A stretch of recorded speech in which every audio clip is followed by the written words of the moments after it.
할렐루야. 네, 하나님께 영광 올려드립니다.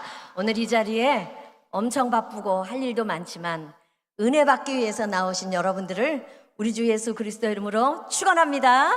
축원합니다. 축원합니다. 네, 성경에서 말하는 하나님의 속성 두 가지가 뭐냐? 첫 번째는 공의, 두 번째는 사랑입니다. 그렇죠? 공의에 대해서 잘 말해주는 사람은 누굽니까? 아모스 선지자이고, 사랑에 대해서 잘 표현하고 있는 사람은 호세아 선지자이다. 우리는 그렇게 다 알고 있습니다. 그래서 이 두 사람은 또한 공통점이 있는데, 동일한 시대에 북이스라엘에서 함께 예언 사역을 한 그런 예언자입니다. 그런데 한 사람은 하나님의 공의를 굉장히 강조했는가 하면 한 사람은 하나님의 사랑을 강조했다라는 거예요. 그러면 우리가 헷갈리잖아요. 이스라엘 백성들도 헷갈리잖아요. 한 사람은 너희 잘못했으니까 다 심판이야. 그런데 한 사람은 아니야, 그래도 하나님은 끝까지 기다리시는 분이야. 이렇게 두 선지자가 북이스라엘을 향해서 복음을 외쳤다라는 것입니다. 이 두 사람은 같은 나라에서 복음을 전하는 사역을 했지만 그 끝도 마지막도 달랐을 뿐만 아니라 삶도 달랐어요. 특히 사랑을 외쳤던 호세아 선지자는 그 부강한 나라가 점점 세속화되어 가고 타락의 일로를 가고 있는 그 모습을 보면서 이 땅이, 이 나라가 반드시 심판할 것이다 라는 것을 깨닫기 시작을 했다라는 거예요. 하나님 앞에 눈물로 기도하고 기도할 때 하나님이 주신 명령이 뭐냐면, 너는 음란한 여인 고멜을 맞이하여서 장가들어라. 그리고 그의 자식을 낳아서 네 자식처럼 키워라. 하나님의 명령이 너무너무 이거는 앞뒤가 안 맞는 거예요. 왜냐하면 하나님은 이스라엘 백성들에게 명령하실 때 절대 이방 여인하고 음란한 여인하고는 결혼을 허락하신 적이 없어요. 그런데 하나님이 세우신 기름 부음 받은 그 선지자에게 음란한 여인을 맞이하여서 결혼을 하라라는 거예요. 그러나 호세아 선지자는 하나님께 선지자로 부름받았기 때문에 이 일을 제기하지 않습니다. 하나님의 명령 그대로 가서 음란한 여인 고멜을 맞이하여 가정을 꾸립니다. 그런데 이 여자가 그렇게 그냥 가만히 살면 얼마나 좋았겠어요. 우리 남편 덕분에 내가 가정을 이루었구나, 감사합니다, 이렇게 살아야 되는데 이 여인이 얼마 안 있다가 집을 나가는 거예요. 나가서 또 좀 이따 돌아와서 아이를 하나 낳는 거예요. 그러면 또 조금 살다가 아이를 키우다가 또 조금 있다가 나가서 들어오면 아이를 또 낳는 거예요. 그렇게 아이를 셋을 낳았어요.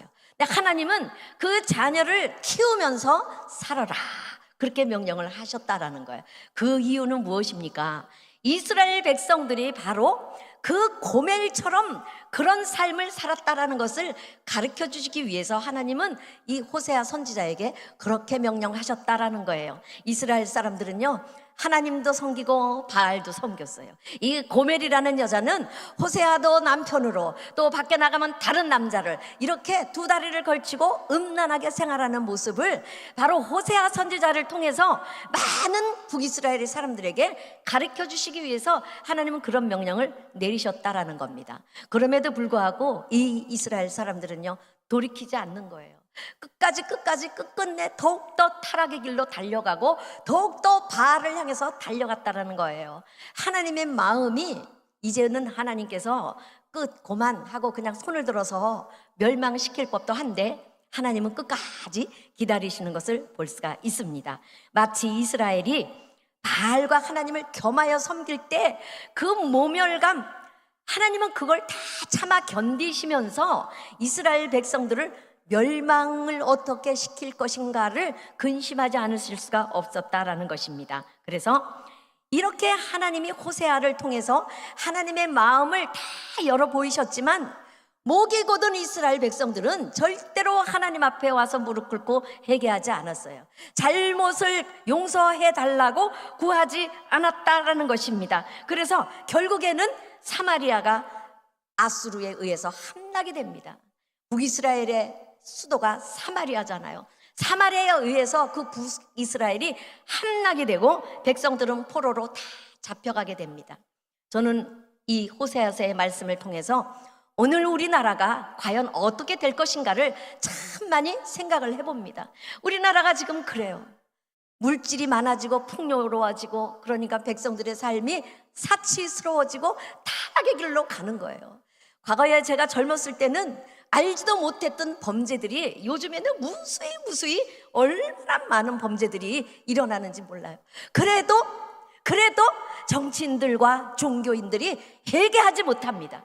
오늘 우리가 함께 이렇게 모여서 이 집회를 하는 것은 우리 예수의 생명 부흥협회와 우리 오살리 기도원이 합하여서 나라 민족을 위하여 기도하는 시간으로 여러분들을 불러 모았습니다. 저는 이 자리가 가득 채워졌다고 생각하고 말씀을 증거하겠습니다. 나라 민족을 위해서 기도하지 않는 사람은 이 나라에 살 자격이 없다라는 것입니다. 그러므로 말씀을 이쯤에서 멈추고 우리나라 민족을 위해서 한번 기도하고 말씀을 이어가도록 하겠습니다.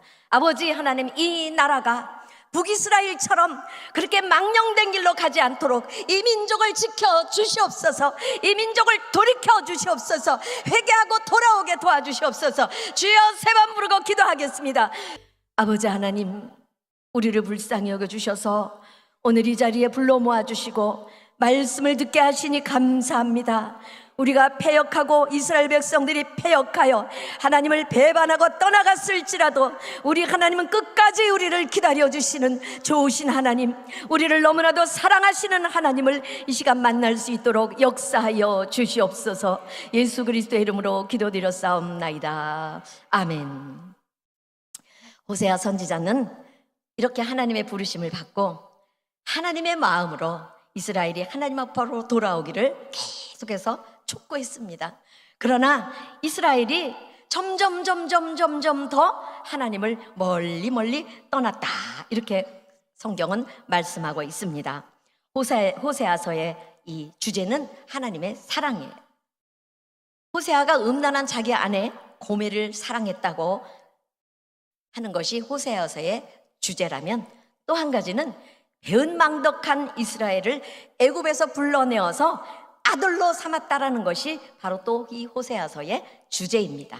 호세아서 1장에서부터 3장까지는 정절을 지키지 않은 아내 고멜을 끝까지 사랑하는 남편의 사랑으로 하나님의 사랑을 표현했다면, 오늘 여러분이 함께 봉독한 이 호세아서 11장 말씀은 바로 패역한 아들을 끝까지 사랑하시는 아버지의 사랑을 표현하고 있다라고 볼 수 있습니다. 오늘 이 시간 호세아서를 통해서 도저히 사랑을 할 수 없는, 사랑받을 수 없는 우리를 사랑하시는 하나님을 만나시기를 축원합니다.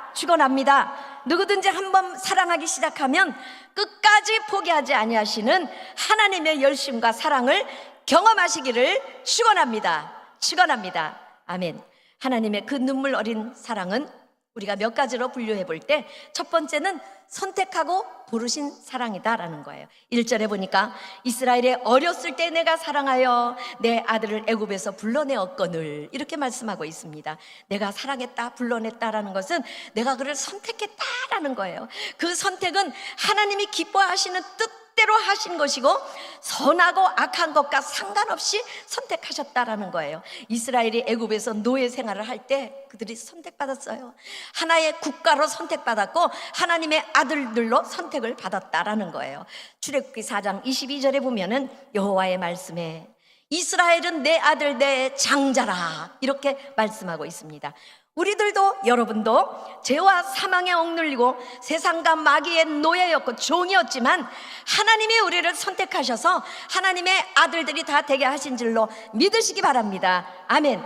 에베소서 1장 4절 5절에 보면은 곧 창세전에 그리스도 예수 안에서 우리를 택하사 우리로 사랑 안에서 그 앞에 거룩하고 흠이 없게 하시려고 그 기쁘신 뜻대로 우리를 예정하사 예수 그리스도로 말미암아 자기의 아들들이 되게 하셨다 했어요. 뭐가 되게 하셨다? 자기의 아들들이 되게 하셨다. 그리고 우리를 누구 안에서 택했다? 그리스도 안에서 택했다라는 것입니다. 하나님이 우리를 택하시지 않았으면 우리는 이 자리에 지금 앉아 있을 수가 없다라는 것입니다. 죄로 인해서 죽었던 우리를 택하시고 살리셔서 사랑하시고 거룩하고 흠이 없게 하셔서 우리와 사랑의 교제를 나누기를 원하셨다라는 것입니다. 그래서 진정한 사랑은 무엇이냐? 진정한 사랑은 하나님의 사랑밖에는 없다라는 거고, 진정한 사람이 무엇이냐? 그 사랑은 사랑하는 그 대상에 최고의 가치를 부여하는 것이 진정한 사랑이다라는 거예요. 그래서 하나님께서 우리를 위해서 독생자 예수 그리스도를 이 땅에 보내셔서 십자가에 매달아 우리 대신 죽게 하셨다라는 것은 바로 우리를 사랑하는 그 사랑이 하나님께 최고의 가치였기 때문이다라는 것입니다. 할렐루야. 여러분들 하나님이 최고로 사랑하신다라는 거예요. 여러분은 하나님께 있어서 최고의 가치를 가지고 있습니다. 하나님이 가장 사랑하시는 존재입니다. 하나님이 우리를 선택하신 것이 일시적이거나 순간적인 것이 아니라 하나님의 본성인 영원한 사랑에서 비롯된 그런 주권적인 선택이라는 것입니다. 저와 여러분은 하나님께 선택함을 받은 하나님의 사랑을 입은 귀한 하나님의 자녀들입니다. 할렐루야. 그러므로 우리가 진정으로 하나님의 자녀답게 이 땅에서 살아가기를 하나님은 원하시는 줄로 믿으시기 바랍니다. 또한 그들을 불러냈던 때가 언제라고 말하고 있습니까? 1절에 보니까 그들이 어렸을 때다, 이스라엘이 어렸을 때에 그들을 불러냈다, 이렇게 기록을 하고 있습니다. 이스라엘이 어렸을 때는 언제입니까? 그들이 애굽에서 노예 생활을 할 때예요. 우리가 어렸을 때는 언제입니까? 세상 속에서 마귀에게 붙들려서 죄의 노예가 되어 있던 때가 우리가 어렸을 때라는 것입니다. 이 말씀을 바울은 어떻게 설명을 하고 있는지 들어보시기 바랍니다. 로마서 5장 6절에 보니까 우리가 아직 연약할 때에 그리스도께서 기약대로 경건하지 않은 자를 위하여 죽으셨도다라고 말씀하고 있습니다. 우리가 아직 연약할 때는 우리가 아직 어렸을 때고 우리가 영적으로 죽어 있었던 때라는 것입니다. 그럴 때 이미 그리스도께서 우리를 위하여 죽으심으로 경건하지 않은 우리, 죄 속에서 뒹굴고 먹고 마시고 죄를 숨쉬고 살던 우리를 위하여 이미 예수님이 죽어주시고 우리를 구원하기로 작정하시고 선택하셨다라는 겁니다. 5장 8절에 보니까 우리가 아직 죄인 되었을 때에 그리스도께서 우리를 위하여 죽으심으로 우리의 사랑을 확정하셨느니라 라고 말씀하고 있습니다. 우리가 죄를 짓고 죄 속에서 뒹굴 때에 이미 예수 그리스도께서는 우리를 위해서 죽으심으로 하나님이 우리를 얼마나 사랑하시는지를 십자가에서 다 사랑을 확증하셨다라는 것입니다. 5장 10절에 보면 또 있어요. 우리가 원수 되었을 때에 하나님과 화목하게 하시기 위해서 우리 주님이 십자가에서 부활하셨다고 그렇게 기록을 하고 있습니다. 원수가 됐다라는 건요, 하나님하고 우리는 멀고 먼 사이예요. 가까이 할 수 없는 그런 사이였지만 예수께서 우리를 위해 대신 죽으심으로 인하여 그 부활의 영광을 통해서 우리가 구원을 받은 것이다. 성경은 그렇게 말씀을 전하고 있습니다.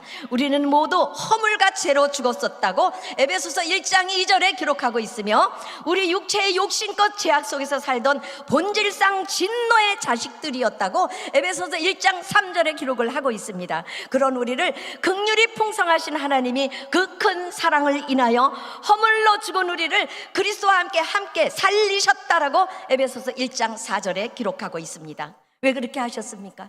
그 이유는 하나님이 우리를 선택하셨고 사랑하셨기 때문이다라는 거예요. 이처럼 우리는 하나님께 선택함을 받은 하나님의 자녀들입니다. 우리의 죄와 상관없이 하나님께 선택받은 하나님의 사랑을 입은 자들이다라는 거예요. 그러므로 우리는 진정으로 하나님의 그 사랑 속에서 날마다 사랑을 누리며 그 사랑을 맛보며 체험하며 만지며 그렇게 살아갈 수 있기를 축원합니다. 하나님이 나를 사랑하셔서 독생자 예수를 십자가에 죽였다고 그랬는데 나는 왜 이렇게 내 마음에는 사랑이 없는가? 내 마음은 왜 이렇게 날마다 냉랭하고 내 마음속에 왜 이렇게 날마다 미운 사람이 있고 원망 불평이 쌓이느냐? 그거는 하나님의 잘못이 아니에요. 바로 우리들의 잘못이다라는 거예요. 하나님의 사랑을 우리 마음속 깊이 그 사랑을 우리가 간직하고 누리지 못하기 때문에 사탄이 자꾸 와서 장난질을 친다라는 것입니다. 2절에 보니까 내가 사랑하여 내 아들을 애굽에서 불러내었다라고 말하고 있어요.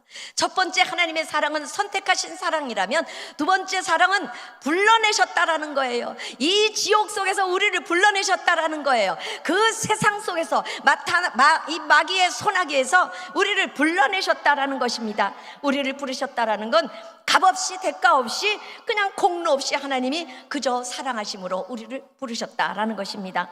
하나님은 선택만 하시고 그냥 내버려 두시는 분이 아니라 그 선택한 사람들을 반드시 죽음에서 불러내시는 분이신 줄로 믿으시기 바랍니다. 그 죽어있는 가운데서 선택하시고 살려내시고 부르시는 것입니다. 그래서 우리가 이 시궁창 같은 이 세상 속에서 하나님의 음성을 우리가 들었기 때문에 오늘 여러분들이 이 자리에 나오신 줄로 믿으시기 바랍니다. 우리가 어렸을 때는, 영적으로 죽어 있을 때는요, 하나님이 아무리 불러도 그 음성을 들을 수가 없었어요. 왜 들을 수가 없었습니까? 우리가 죽어 있었기 때문에, 우리 영으로 죽었기 때문에 하나님의 부르심의 음성을 들을 수가 없었다라는 거예요. 그래서 하나님은 살려내셔서 우리를 사랑하시기 시작을 하셨다라는 것입니다. 그러므로 하나님의 부르심을 입은 많은 사람들은 하나님의 사랑을 입은 자들이에요. 이들은 그리스도의 것으로 부르심을 받은 사람들입니다. 세상에서 구별해서 거룩한 무리들이 되었을 뿐만 아니라 그리스도 예수의 피로 죄사함을 얻어서 의롭다고 인정받은 사람들입니다. 여러분들 모두가 다 그렇게 하나님께 택함받아 부름받아서 이 자리에 오신 줄로 믿으시기 바랍니다. 할렐루야, 아멘. 그러나 이스라엘은 하나님이 그 은혜로 그렇게 간절하게 그들을 구원의 길로 부르셨지만 그들은 그 하나님의 부르심에 관심이 없었어요. 귀를 기울이지 않았다라는 거예요. 그래서 2절에 보니까 선지자들이 그들을 부를수록 그들이 점점 멀리 갔다, 바알에게 가서 제사하고 아로새긴 우상 앞에서 분향하였더라, 이렇게 2절에 기록하고 있어요. 하나님의 그 사랑으로 그 백성들을 간절히 부르며 돌아오라 돌아오라 라고 아무리 선지자를 통해서 외쳤지만 선지자들이 부르면 부를수록 그 사람들은 더 먼 길로 떠나갔다라는 거예요. 또한 호세아서 11장 7절에도 보면 그들이 끝끝내 내게서 물러갔다, 이렇게 기록하고 있어요. 이스라엘 백성들은 끝까지 하나님 앞에 돌아오기를 거절했다라는 것이에요. 그들은 아버지 품에서 떠나갔어요. 광야 40년간 그렇게 하나님과 모세를 원망했어요. 그리고 이제 가나안에 들어와서 하나의 나라가 됐어요. 땅이 생겼어요. 그러다 보니까 이제 점점 이 백성들이 어떻게 되기 시작했느냐, 타락의 길로 가기 시작을 했다라는 거예요. 북이스라엘의 여로보암 왕이 베델과 단에 금송아지를 세워놓고, 이 금송아지가 바로 너희를 애굽에서 이끌어낸 그 여호와야. 이게 말이나 됩니까? 그렇게 이스라엘 백성 전체를 우상 숭배의 길로 이끌어갔다라는 거예요. 백성들은 몰라요. 그냥 따라가기만 했다라는 거죠. 그래서 점점 멀리 가서 누구에게 예배했느냐? 바알에게 제사했다라는 거예요. 바알은 어떤 존재입니까? 물질의 신이에요. 풍요의 신이에요. 다산의 신이에요. 오늘 이 나라의 물질을 최고로 여기며 물질을 따라가는 그 풍조가 우리나라에 만연해 있습니다. 우리나라뿐만 아니라 전 세계에 물질 만능주의가 판을 치고 있습니다. 그것은 바로 바알을 숭배하는 것과 똑같다라는 거예요. 우리가 계속해서 이렇게 물질을 위하고 바알을 숭배하는 삶을 살면 우리도 하나님께 북이스라엘처럼 혼날 수밖에 없다라는 것입니다. 그리고 아로새긴 우상 앞에서 분향하였더라. 아로새긴 분향은 여자를 말해요. 아세라를 말해요. 아스타롯을 말해요. 그래서 이때 당시에는 하나님을 떠나는 대신에 그 백성들이 그 마음을 어디로 가져갔느냐? 바알에게로, 아세라에게로, 아스타롯에게로, 온갖 우상에게로 다 가져갔다라는 것입니다. 끝끝내 그들이 하나님의 부르는 소리를 듣지 않고 떠나갔다라는 것입니다. 그리고 그들이 하는 말은, 우리가 오늘날 이렇게 잘 살고 우리나라가 이렇게 땅을 많이 차지하면서 이렇게 부유하게 사는 것은 다 바알이 우리를 도와줬기 때문이야. 기가 막히죠? 그렇죠? 그러나 이 이스라엘 백성들은 그렇게 자랑을 했다라는 것입니다. 그리고 그들은 바알의 자식처럼 그렇게 살고 있었어요. 그리고 이후에 나라가 어려워질 때에도 하나님을 의지하지 않았어요. 남쪽의 애굽과 북쪽의 아수르 사이에 끼어 있던 이 이스라엘은 양쪽 두 나라를 다 의지하는 거예요. 그래서 어떻게 계책을 꾸리느냐? 만약에 북쪽 아수르가 쳐들어오면은 우리 남쪽의 애굽에서 도움을 받으면 돼.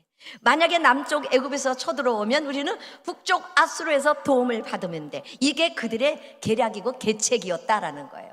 하나님은요, 잔머리 굴리면서 그렇게 신앙생활을 하는 사람을 제일 싫어합니다. 인간의 잔머리를 가지고 하나님과 저울질하는 거, 그건 범죄입니다. 이 북이스라엘이 그렇게 저울질을 했다라는 거예요. 그래서 그들이 멸망한 것은 무슨 이유 때문이냐?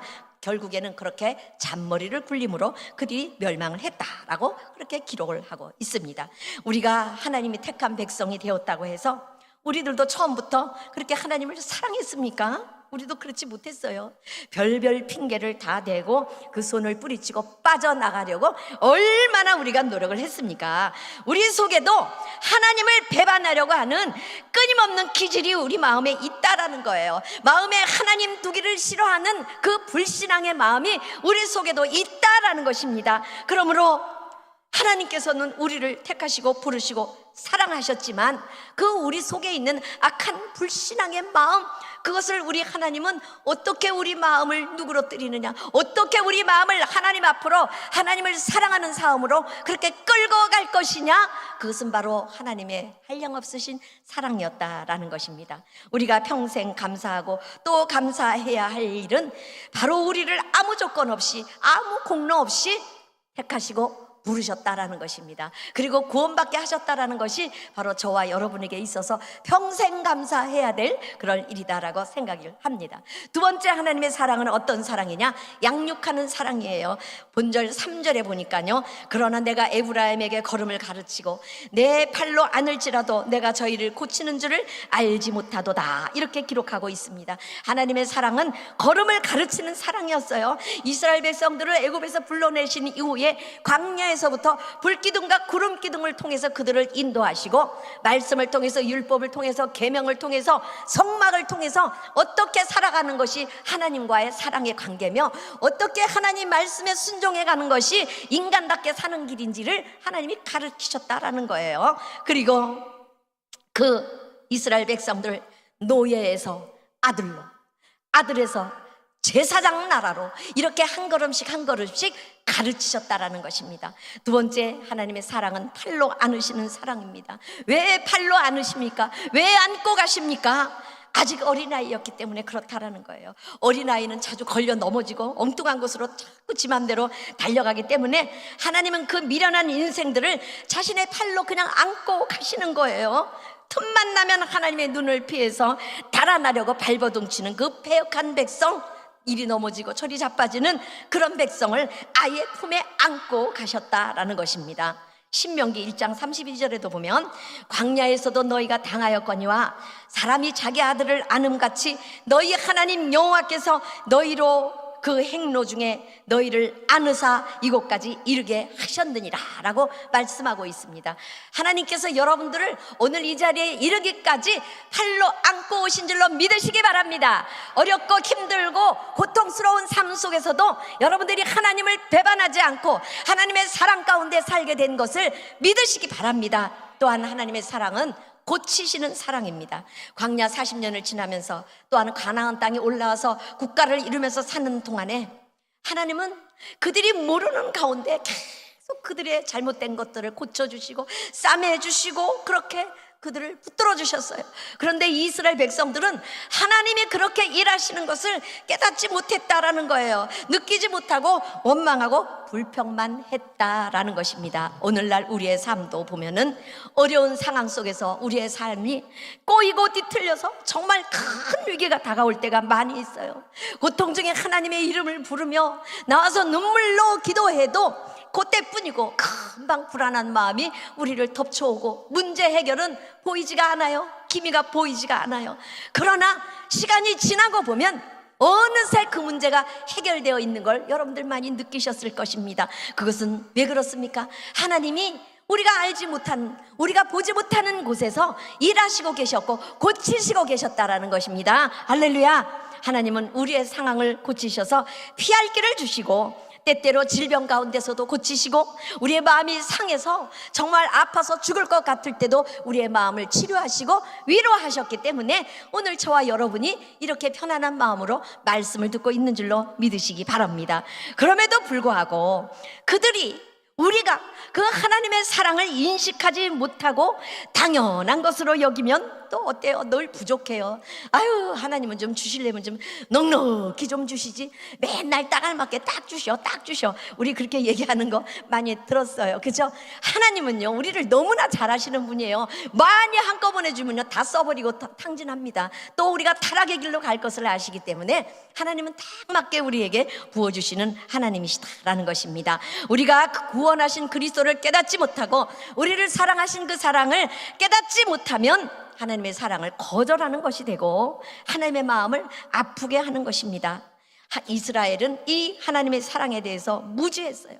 하나님께서 자신들을 사랑으로 안아주시고 고쳐주시는 것을 그저 요행이, 그저 운이 좋아서 그렇게 잘 지나갔다라고 생각을 하고, 내일도 요행이, 내일도 운이 좋아야 돼, 이렇게 말하고 지나가는 사람들 참으로 많이 있고, 특별히 그리스도인들 중에서도 하나님이 도우셨다, 하나님이 축복하셨다, 하나님이 함께 하셨다라는 말을 요새 잘 들어보기 힘들어요. 운이 좋았어요, 이런 말로 그냥 때우고 지나가더라고요. 우리는 언어를 고치기 바랍니다. 하나님의 사랑을 우리는 언어 속에서 드러낼 수 있기를 간절히 바라겠습니다. 그래서 바알이 우리를 축복했다라고 자랑하는 거예요. 그럼에도 하나님께서는 끝까지 이스라엘을 버리셨을까요? 버리지 아니하셨다라는 거예요. 어떻게 그 이스라엘을 버리지 않고 않으셨습니까?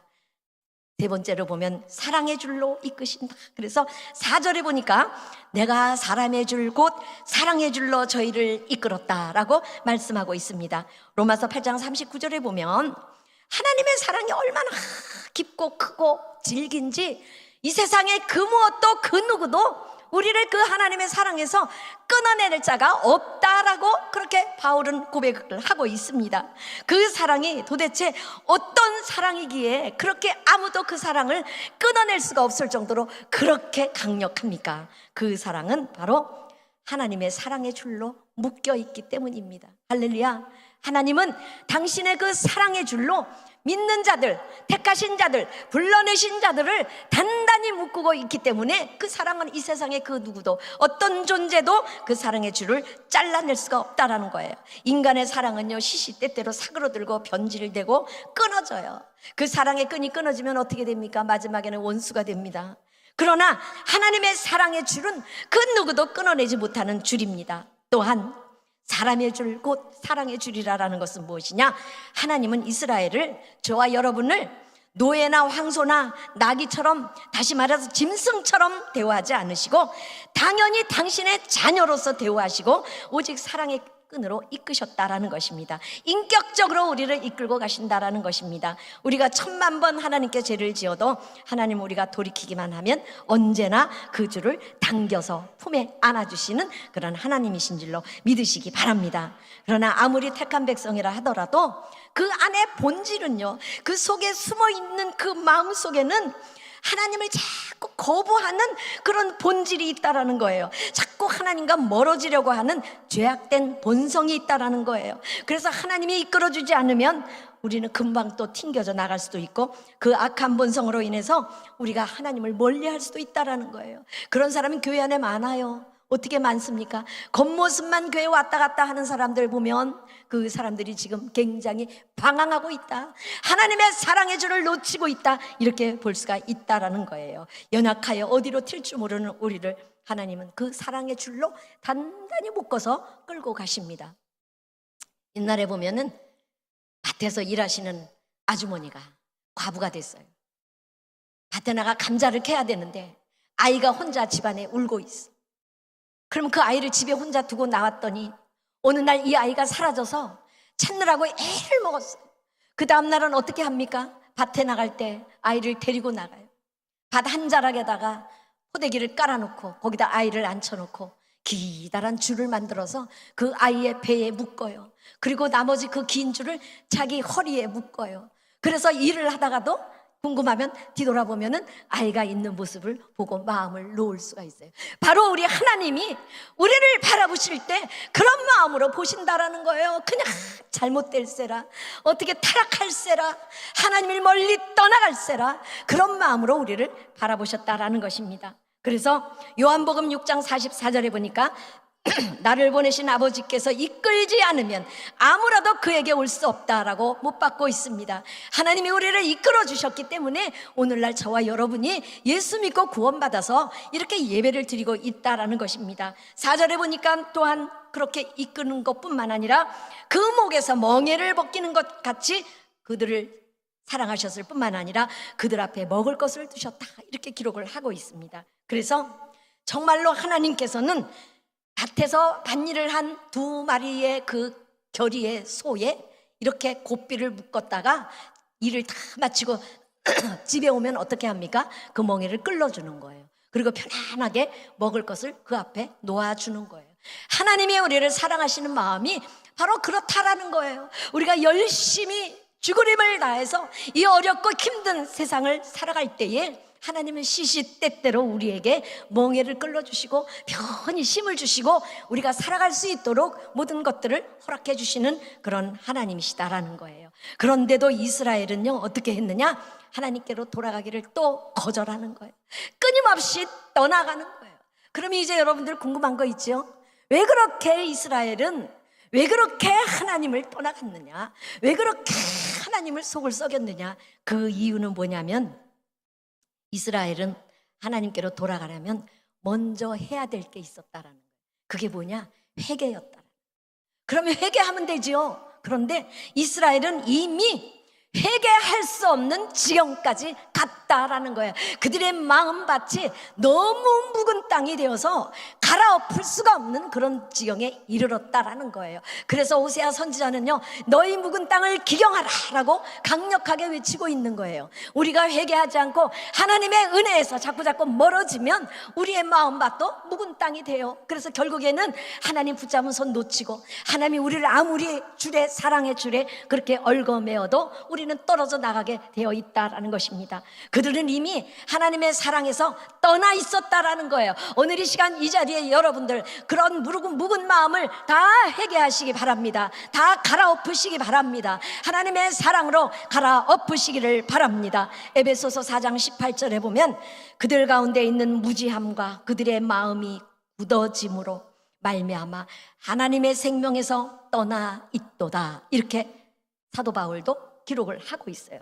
그들이 하나님을 몰라 하나님의 사랑을 깨닫지 못해 무지해. 그러므로 그들의 마음이 완전히 굳어져 버렸다라는 거예요. 묵은 땅이 되어버렸다라는 거예요. 묵은 땅에는 은혜를 아무리 쏟아부어도 받아들일 수가 없다라는 것입니다. 그러므로 그 이스라엘 백성들은 왜 그렇게 마음이 굳어 있었느냐?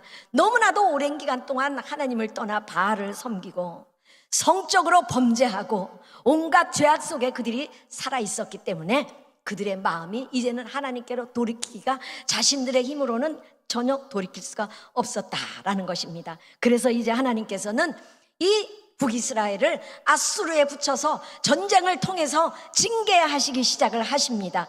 그것이야말로 이스라엘의 묵은 마음을 갈아엎을 수 있는 유일한 방법이었다라는 거예요. 오늘날 우리 이 백성이, 대한민국이 회개하지 않고 하나님께로 돌이키지 않고 끊임없이 쾌락 속에서 물질에 매여서 그런 삶을 계속해서 살아가고, 정치인들이 각각 자기가 옳다라고 저렇게 국회에서 싸움을 벌이고, 이 삶이 오래되면 오래될수록 우리나라 우리 민족도 소망이 없어질 수밖에 없다라는 것입니다. 믿는 우리들이 먼저 하나님 앞에 회개하고 엎드리시기 바랍니다. 이 자리에 오신 여러분들이 먼저 하나님 앞에 엎드리고 하나님의 사랑에 아버지 호소할 수 있기를 간절히 축원합니다. 우리는 이제 우리 마음을 더 이상 강팍하게 해서는 안 됩니다. 회개와 순종의 삶을 통해서 하나님의 뜻에 맞는 삶을 살아가야 할 줄로 믿습니다. 그래야 살 수 있어요. 그래야 우리나라가 존속될 수 있고, 그래야 이 땅에 기독교가 번성하고 부흥할 수가 있다라는 것입니다. 마지막으로 네 번째 하나님의 사랑은 어떤 사랑이냐? 진노를 뒤집어 엎은 사랑이다. 그래서 오늘 본문 말씀의 제목이 진노를 뒤엎는 사랑이다, 이렇게 제목을 정해봤습니다. 8절에 보니까 에브라임이여 내가 어찌 너를 놓겠느냐, 이스라엘이여 내가 어찌 너를 버리겠느냐, 내가 어찌 너를 아드마같이 놓겠느냐, 어찌 너를 스보임같이 두겠느냐, 내 마음이 내 속에서 돌이키어 나의 긍휼이 내 속에서 불붙듯 하도다. 믿어지십니까? 아멘. 그래서 하나님은 이스라엘 백성들이 그렇게 범죄하고 무시하고 하나님을 능멸하고 그렇게 하나님 곁을 떠나갔을지라도 하나님이 말씀하시기에 내가 어찌 너를 놓겠느냐, 내가 어찌 너를 버리겠느냐, 내가 어찌 너를 아드마같이 스보임같이 두겠느냐. 아드마와 스보임은요, 소돔과 고모라가 멸망할 때 같이 멸망한, 이름도 없이 사라진 그런 곳이에요. 하나님께서는 이스라엘 백성들을 그렇게 이름 없이 그렇게 멸망시킬 수 없다라는 거예요. 왜 그렇습니까? 하나님이 택하셨고 불러내셨고 사랑하시는 그들의 그 아들들이었기 때문에 그렇다라는 거예요. 이제 이쯤 되면 비극의 대단원으로 막을 내려야 하는 마지막 순간이 왔어요. 하나님의 마음이 아무리 태평양 바다보다 더 넓다 하더라도 이렇게 배반하고 떠나가는 백성을 또다시 용서하시기는 참으로 어렵지 않겠습니까? 그럼에도 불구하고 하나님은요, 오늘 말씀해 보니까 내가 어찌 너를 놓겠느냐, 내가 어찌 너를 버리겠느냐, 이렇게 말씀하고 계시는 거예요. 그래서 하나님은 이제 극적인 반전을 이루시는 것을 볼 수가 있습니다. 지금 이스라엘이 하나님께 돌아오는 것은 이제 완전히 불가능해요. 너무 멀리 갔어요. 그렇다고 하나님이 멸망의 심판을 그들에게 당장 내리시면서 최종 결론을 내리시는 분은 아니시다라는 거예요. 은혜를 배반한 이스라엘은 하나님의 공의에 따라서 영원한 멸망에 처해져야 되지만, 아들에 대한 아버지의 사랑이 공의와 진노를 억누르고 아들에게 무조건적인 사랑과 구원의 길을 열어놓으셨다라는 것입니다. 그러므로 내가 어찌 너를 놓겠느냐, 내가 어찌 너를 버리겠느냐, 이렇게 말씀하고 계시는 것입니다. 그래서 하나님은 징벌 중에 있는 자기 백성들을 보고 마음을 돌이키시는 겁니다. 영원한 파멸을 선고하시고 이제 이 지구상에서 이스라엘 백성들을 아예 멸망시켜 버려야 되지만, 하나님은 그렇게 하시지 않고 그 심판해야 될 마음을 엎어버리시는 거예요. 그 진노의 마음을 엎어버리셨다라는 거예요. 그 심판해야 될 마음을 엎어버리셨다라는 거예요. 그 엎은 곳에 하나님의 사랑으로 대신 이스라엘 백성들을 다시 뜨겁게 사랑하시기 시작을 하셨다라는 것입니다. 하나님은 그 사랑의 마음이 어디서 나왔다고 얘기합니까? 내 마음이 내 속에서 돌이키어 나의 긍휼이 내 속에서 불붙듯 하도다, 이렇게 말씀하고 있어요. 하나님의 마음 속에서 이미 이스라엘 백성들을 멸망시키려고 하는 그 마음을 돌이키셨다라는 거예요. 돌이키셔서 불쌍히 여기는 마음, 사랑하는 마음이 막 불붙듯이 일어났다라는 것입니다. 그러므로 하나님의 공의는 반드시 죄인은 멸망하는 것이 하나님의 공의예요. 그러면 지금 이 자리에서 하나님이 갈등 중이에요. 하나님의 공의성, 이스라엘 백성들을 멸망시켜야 돼. 또 하나는 하나님의 사랑, 하나님의 사랑은 그 이스라엘 백성들을 구원해야 돼. 어떻게 해야 되겠습니까? 하나님은요, 기가 막힌 방법을 인생들에게 펼쳐내시기 시작을 하십니다. 어떤 방법이냐? 하나님의 공의가 그 사랑에 의해서 덮어졌지만 하나님의 공의의 심판은 반드시 있어야 한다라는 거예요. 하나님이 인간에게 있어서 공의를 실행하지 못하면 그건 하나님 아니에요. 그렇죠? 그래서 하나님은 공의도 실현하고 사랑도 실현시킬 수 있는 방법이 뭐냐? 아들 예수 그리스도를 이 세상에 보내시는 거예요. 하나님의 공의의 마음을 그 아들 예수님에게 다 전가시킨 거예요. 그래서 아들 예수를 십자가에 매달아서 그 십자가에 고통하며 죽기까지 하나님의 공의의 마음을 거기 다 쏟아내셨고, 부족하고 연약한 우리 인생들은 오직 그저 사랑하시기만을 하나님께서 결심하셨다라는 것입니다. 우리 주님이 십자가에 달려서 죽으셨다, 우리는 그렇게 그냥 생각할 수 있어요. 그러나 우리 주 예수 그리스도의 십자가의 죽음을 한 의사가 설명하는 걸 제가 들었어요. 예수님이 밤새 채찍에 맞으신 그 채찍은요, 채찍 끄트머리에 나무로 만들어진 갈고리가 엄청 많이 뾰족한 갈고리가 달려 있어서 채찍으로 한번 탁 치면 그 채찍이 예수님의 등에 휘리리리 감기면서 빠져나갈 때는 그 나무로 만든 갈고리가 그냥 살점을 탁 피를 튀기면서 그렇게 갖고 나간다는 그런 채찍을 40대를 맞으셨어요. 더군다나 피를 탁 쏟으시고 물을 탁 쏟으신 그런 몸으로 십자가를 지고 올라가셔서 이제 십자가에 매달리셨을 때도 우리 예수님 그냥 거기서 아침 9시에 달려서 오후 3시에 운명하셨어, 이게 아니다라는 거예요. 그 순간의 그 고통은요, 누구도 감당할 수 없는 어마어마한 고통이었다라는 거예요. 이렇게 달려있는 그 모습 속에서 몸이 무거우니까 손이 이렇게 묶여 있잖아요. 그러면 몸이 체중이 자꾸 이렇게 밑으로 내려가는 거예요. 그게 자꾸 내려가니까 이 속에서 압박을 받는 거예요. 모든 내장이 다 압박을 받는 거예요. 자꾸 몸이 자꾸 내려가니까 안 내려가려고 발버둥을 치다 보니까 발에도 못이 박혀 있어서 거기 더 피투성이가 되는 거예요. 그리고 결국에는 무슨 일이 생기느냐? 갈비뼈가 다 파열돼 가지고 갈비뼈가 다 끊어져서 그 안에 있던 내장을 다 찔러서 물과 피가 다 나오는 거예요.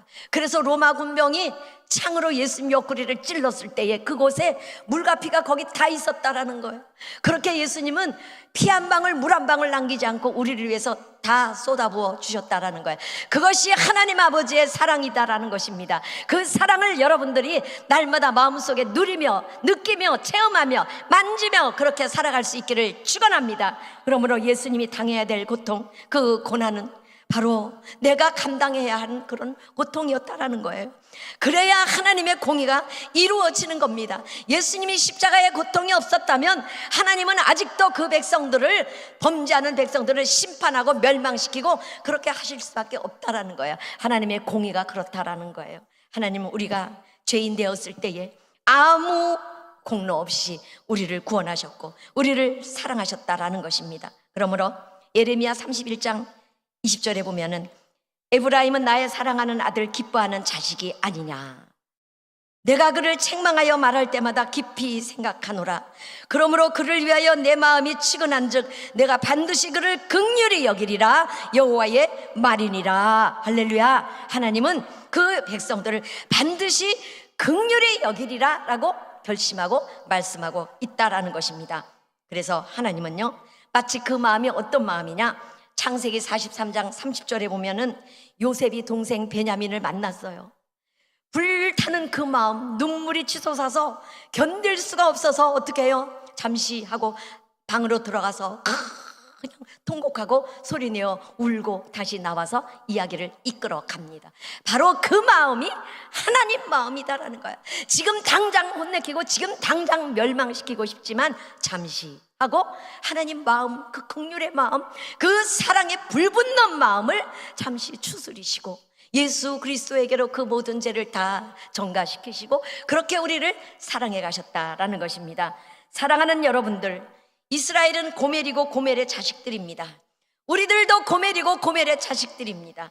그들은 배은망덕한 죄로 멸망받아야 마땅하고 심판받아야 마땅했고 불같은 하나님의 진노를 받아 멸망받기에 충분한 그런 백성들이었습니다. 그러나 그들은 결코, 이스라엘은 자기들의 죄 때문에 멸망할 수가 없었어요. 왜 그렇습니까? 그 이유는 이스라엘은 하나님께 선택받은 하나님의 아들이기 때문입니다.